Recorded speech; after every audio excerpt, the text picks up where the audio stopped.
Welcome to Sparking Equity, a podcast highlighting strategies to ensure all students succeed. I'm Pedro Noguera, Dean of the USC Rossiter School of Education. And I'm Louis Friedberg, Interim CEO of EdSource and Executive Producer of this podcast. I want to thank our sponsors of this week's episode, the Hewlett Foundation and School Services of California.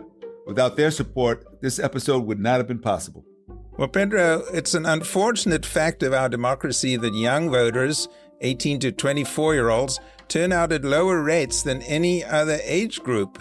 What's more, young voters of color turn out at even lower rates. And with elections now just around the corner, the extent to which young voters turn out could be decisive in the outcome of many races at a local, state, and, of course, national level, including who becomes next president of the United States. You're right, Louis. Low voter turnout is just one indication of the work to be done to boost civic engagement among young people. Both conservatives and liberals agree on one thing. There is a crisis in the way civics education is taught in our schools. To address that issue and to discuss new ways that are emerging to engage young people in the democratic process, I'm pleased to welcome two guests, Jen Crawford and Rob Philback. Rob and Jen are colleagues of mine and are the co-chairs of USC's Democracy Project. Welcome, Jen and Rob. So happy to be here. Pleased to be here. Thank you. We're also pleased to welcome Robert Medrano. He was a social studies teacher for over a decade in schools in the Los Angeles area, and he's now program director at Teach Democracy, which develops curriculum, materials, and works with teachers to implement civic education.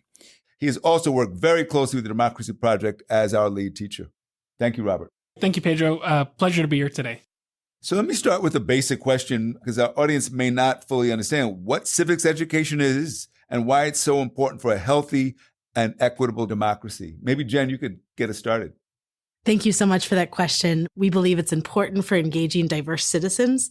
We think it's a way to address systemic barriers, and we believe that it's important for building informed citizens in our democracy. And civics education prepares students to actively participate in that democracy by promoting critical thinking, collaboration, civics responsibility, and it really connects to some of the theoretical concepts from John Dewey, Paulo Freire, to real-world issues, making it relevant for students from diverse backgrounds. So is civics the same as social studies?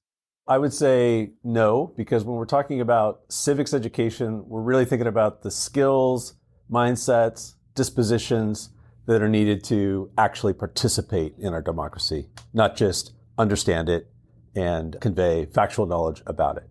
One of the key elements of civics that we are particularly thinking about is a concept of civics called action civics. And when we talk about action civics, we're thinking about the whole reflective cycle of identifying problems, exploring those problems, acting on them, and then reflecting on our actions, all around the notion of how do we participate and make the world a better place? So this idea of action civics is an important distinction that we need to make in terms of how we approach civics with our project.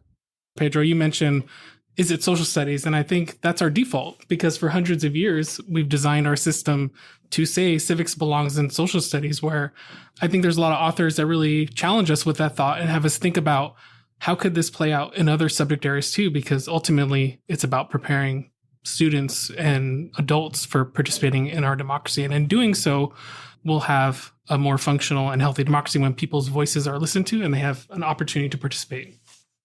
Just so we can put some flesh on the bones, could you give us an example of what action civics might consist of? I think a good example is from some of the work that we've done in the Democracy Project, where students are identifying a community issue. And in doing so, students are not only building those academic skills, but they're also leveraging those community-based sources of knowledge and building upon their lived experiences. And so as students identify that community issue, they start to investigate it, both academically and in the community. And as they get to a better understanding of how to address the issue, they start to formulate ideas. And ideally, they're working in groups, but they can work individually.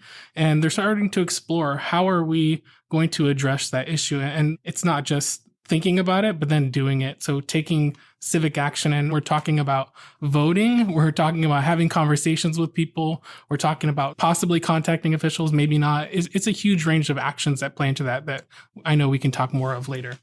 And what does it do? How does it further this notion of action civics? We think that traditional civics has rightly been criticized for not reaching all students, and particularly not reaching students of color and students in low-income communities. And there's a ton of gaps and barriers within the traditional civics models, including limited student engagement, disconnection from real-world issues, and barriers to equitable access. So what we try to do in the Democracy Project is support students to navigate controversial topics and support professional development and adapt our curriculum to diverse topics. We've seen our students successfully address real-world issues. Students have addressed reproductive rights through a campaign where high school students are researching historical context and current debates and presenting findings to peers and local officials. We've seen students work on a water pollution initiative at the middle school level, and we've even seen broader impact across issues like immigration and gun violence. So you named 3 hot-button issues there: reproductive rights, gun rights, and immigration. Many places, teachers are afraid to touch these issues because of the polarization. How do you address that, the fear? One of the things we've learned through our project that has been affirming of the literature, but also a pleasant surprise for us, is that both teachers and students are actually eager to facilitate these kind of conversations. So are there layers of fear? Are there aspects of that out there? Yes. But when we look at what's happening in the classrooms, teachers and students want support. They want guidance to have these civil conversations. So we know that political polarization is at an all-time high in the country. It's divided communities, families even. How are you preparing teachers to manage polarization over these topics in the classroom? One thing that has been really a promising practice for us has been training teachers in committed impartiality. We're really thinking about encouraging exploration of diverse perspectives while upholding core democratic values. And that's really helpful to create inclusive classrooms where all voices are respected. We do not want teachers to say every position matters if there is a position that hurts people in the classroom or their family, or that denigrates those folks. So we really have stepped away from saying completely apolitical and gone more to the stance of committed impartiality in the work we're doing to support the teachers. If I can just add something to that, one of the aspects of our project is thinking about addressing digital media and social media and media literacy in terms of understanding the messaging that comes in. And there's 2 aspects to that. One is skills to actually understand, decipher, discriminate messages, check biases and all of that. But a more fundamental aspect is, why should I, as a citizen or as an individual, care about a view alternative to mine? That gets to the heart, and that gets back to things like, why do I care about my society? Why should I care about how others think? That's another reason why we think an action civics model actually develops empathy, self-efficacy, compassion, concern for problems around me. That gets us down the road of, oh, now I need to care about what you think versus factual knowledge that I might just, record on a test somewhere. So learning to listen, learning to respectfully disagree. Yeah. Learning to use evidence. Yeah. All that's part of this work. So I just want to add something here. This is Robert Medrano. Something that I really want to call out in our model is this idea of deliberation. So it's not just about discussing different policy positions. It has students really thinking through the lens of how do we solve common problems. And so when we're talking about community safety, it's how can everyone in our community be safe? And so it's working towards common problems. And this deliberation format has students, like you said, Pedro, listen to different perspectives. What other novel, innovative ways can we go about to solve these problems that aren't necessarily in the deliberation curriculum that we've developed? Could you just fill us in a little bit about the nuts and bolts of the Democracy Project at USC, which you've initiated? How many teachers are you working with? How many classrooms are you in? And where do you see this project going? The big picture is we started out with a small group in our first pilot. We had about 20 students, 40 teachers apply. We accepted 20, and they were with us for several months, piloting our initial modules. And that went really well. And then through our collaboration with Teach Democracy and with the grant from the Department of Ed, right now we have 150 teachers involved throughout California and New Mexico. But the plan is to grow it from there through this grant. And then our larger vision as a project is we got to figure out ways to scale this and expand it more broadly. Yeah, and I would say to add to that, Rob, this is Rob Medrano. In the midterm, the 3-year project that we're discussing, we're going to support 240 teachers, but we're already far outpacing that. And the beauty of this project is we have a train the trainer model. So we're really building a network across not just teachers, but district administrators. But I think what we haven't really touched on yet, which excites me as a former classroom teacher, is we're supporting teachers and, of course, students with attaining the California State Seal of Civic Engagement, which I think is going to be a tremendous way to touch upon the things that Jen talked about and give students opportunities to take action in the real world and learn from those experiences. Talk a little bit about the process involved in developing the units that the teachers are using. How did you get teacher input on that? One of the things that we did early in this project is we held a series of listening sessions.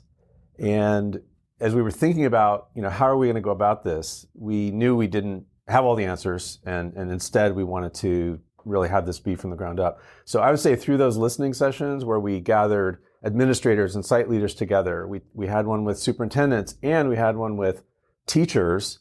And through that process, we began to hear certain themes about how are we going to tackle this from a curricular point of view.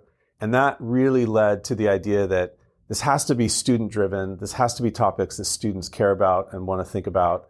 And it has to be stuff that teachers are really going to buy in and also see as valuable and relevant. So that kind of set us on our way.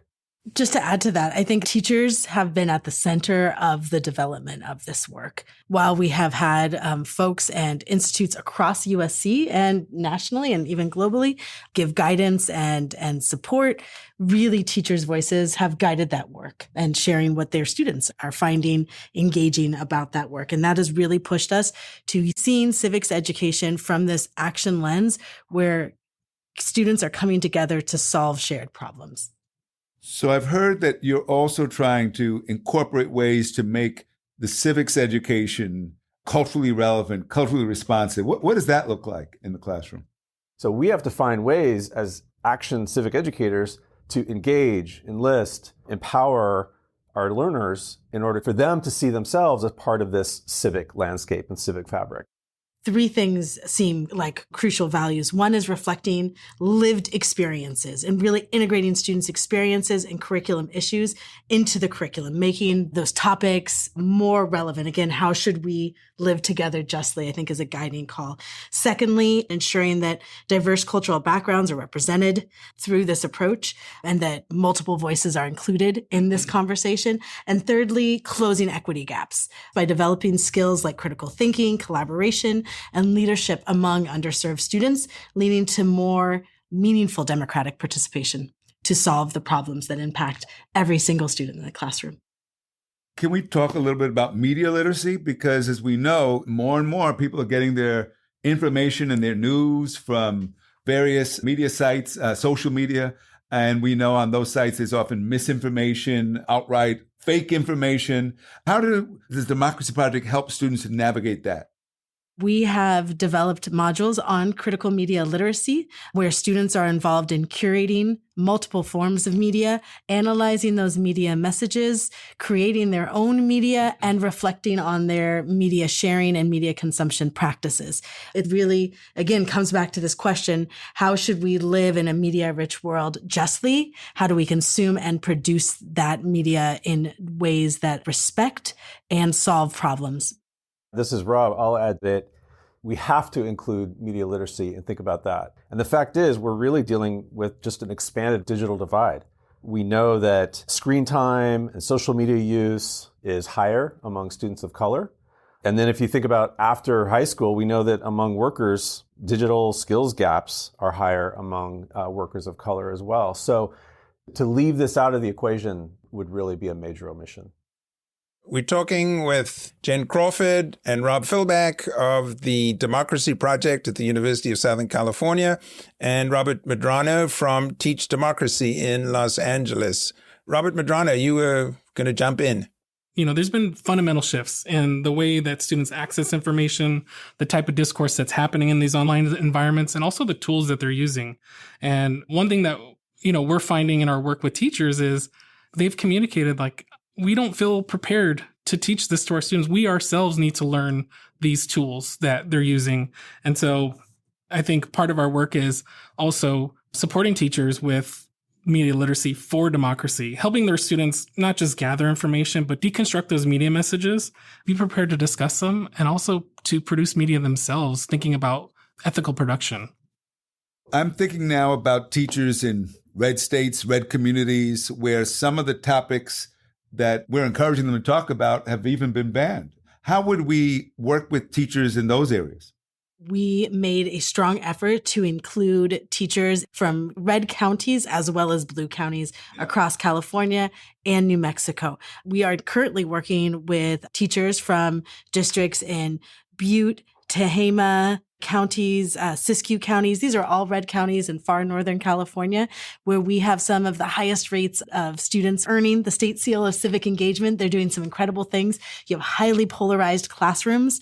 I went to school in one of those counties, so I remember what that looked like in my own civics classroom, where you have students who fiercely defend their gun rights and maybe even fly Confederate flags in the back of their pickup trucks that they park at the school parking lot, as well as undocumented folks who are working in the agricultural sector.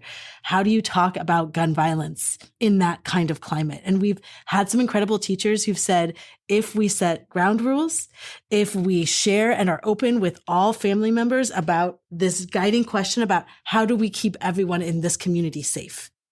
If we're sharing and solving a collective problem, there tends to be more openness to doing so, but it is not an easy conversation. And my colleague Robert has an example, and I think Rob has another example. So one recent example, I won't name the city, but it was a very rural community, and the teacher was using one of our modules on how should our community respond to hate speech. The teacher feedback was that it was challenging. There were positions in there that she felt that the students hadn't really considered before. But what gave her hope is that there was active listening happening, an active consideration of another side. It reminded me of my work in the Los Angeles area as a teacher, teaching students of mixed citizenship, not just folks with papers or not papers, but students who come from families with permanent status. So there's very mixed range. And so it's something to consider when you're talking about controversial issues like immigration, being very mindful of their lived experiences. This is Rob. I was just going to add one more thing too, in terms of even practical ways that we can facilitate these conversations and create safer spaces.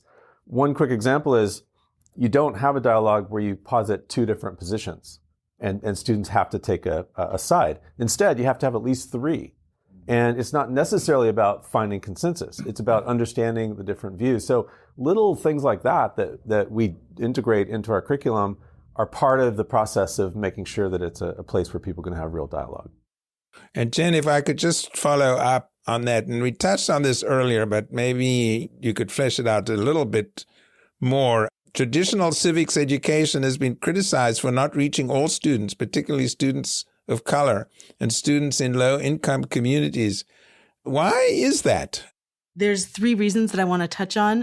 One is limited student engagement, with traditional civics education often focusing on rote memorization of historical facts and government structures, rather than developing the critical thinking and problem-solving skills. That approach really fails to resonate with many students, contributing to a lack of engagement and a sense of alienation from civic life. Secondly, it's really disconnected from real-world issues. So the curriculum is often excluding topics that are relevant to underserved communities, such as racial injustice, immigration, economic inequality. And this disconnect is sort of perpetuating that civic disengagement among students of color and students from low-income backgrounds. And finally, there's persistent barriers to equitable access. Some of these systemic inequities, like at under-resourced schools and a lack of culturally relevant pedagogy, are further limiting marginalized students' opportunities to engage meaningfully in civics education.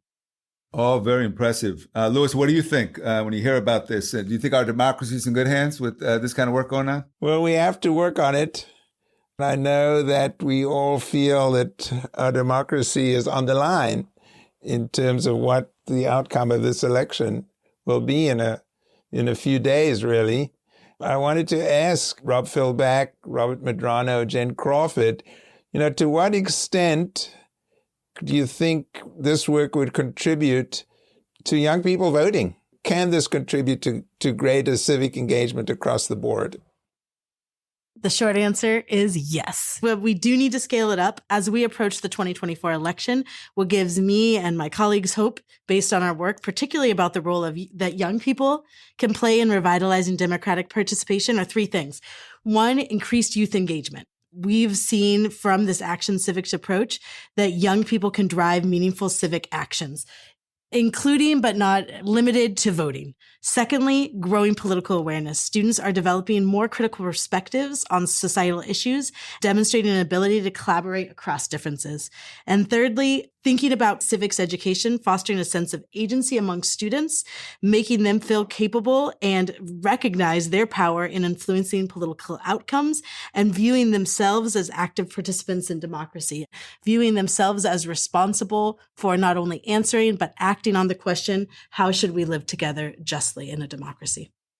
And can I just ask about just this one specific topic, which is of such deep concern to young people, which is the fate of the planet.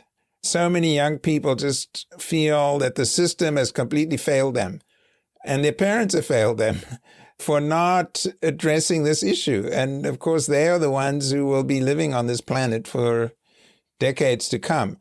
Is this something that you're able to engage young people on, or do you see cynicism around that? I've certainly heard from young people along those lines.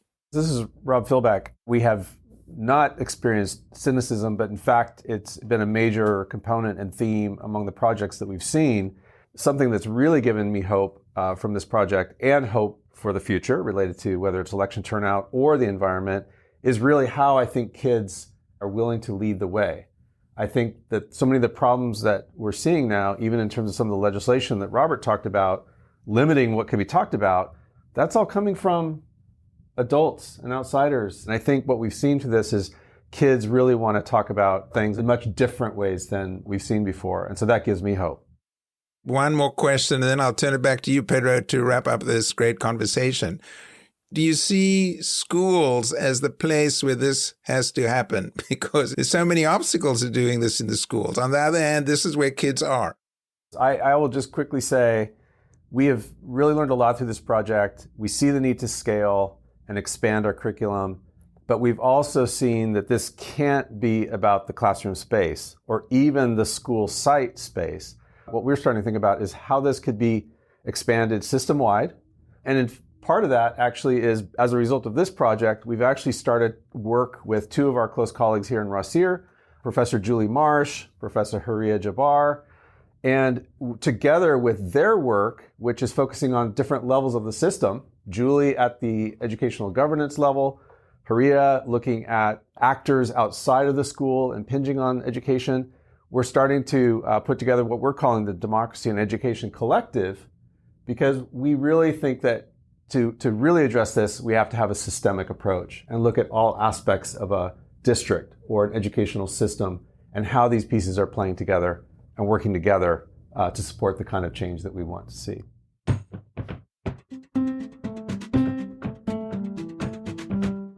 On that note, let's wrap up this episode of Sparking Equity. I want to thank our guests, Jen Crawford, Rob Philback, and Robert Medrano, for the great work you're doing with the Democracy Project. As a former social studies teacher myself, I'm really excited by what you are doing. And for more information on the Democracy Project, you can check it out at rossier.usc.edu. That's rossier.usc.edu. Thanks to our producer, Kobe McDonald, and to Eric Olson for helping out with this recording. Thanks also to our sponsors, the Hewlett Foundation and School Services of California. Please let us know of other innovative initiatives encouraging civics engagement in our schools at sparkingequity@gmail.com. And be sure to sign up for more Sparking Equity episodes wherever you listen to your podcasts. I'm Pedro Noguera. And I'm Louis Friedberg. Thanks for listening.